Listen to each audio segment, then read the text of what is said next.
ბოლო წლებში ევროკავშირმა მოლდოვას მილიარდობით ევრო გამოუყო. სად წავიდა ეს ფული?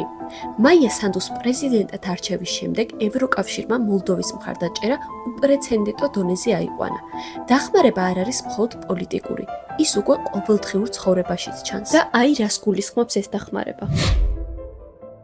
ევროკავშირის დაფინანსებით მოლდოვამ შეძლო პენსიებისა და სოციალური დახმარებების ზრდა, მცირე და საშუალო ბიზნესების სუბსიდირება და ინფლაციის შოკის შემსუბუქება. მხოლოდ 2021-2025 წლებში ქვეყანა მილიარდ ევროზე მეტი მიიღო პირდაპირი გრანტების სახით.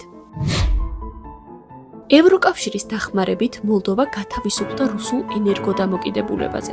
ქვეყანა ევროპულ ელექტროქსელს დაუკავშირდა რუმინეთის გავლით, ხოლო მოსახლეობამ მიიღო ენერგოსუბსიდიები, რამაც ზამთარში ადამიანებს სითბო და სიმშვიდე შეუნარჩუნა.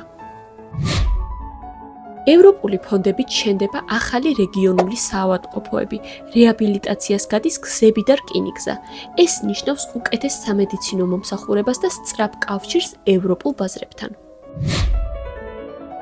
ევროკავშირმა პირველად უზრუნველყო მოლდოვის თავდაცვითი შესაძლებლობების გაძლიერება, კიბერუსაფრთხოება, საჰაერო მონიტორინგი და კრიზისებზე რეაგირება.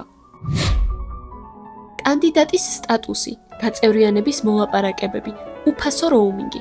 ასე გამოიყურება ევროკავშირის დახმარება რეალურად, არა პოლიტიკაში, არამედ ადამიანების ყოველდღიურ ცხოვრებაშიც. არხი შექმნილია კომპანია მერონსის მხარდაჭერით, რომ შთააგონო წარმოსახვა და აღმოაჩინო, თუ როგორ აერთიანებს ევროკავშირი ადამიანებს უკეთესი ცხოვრების იდეით.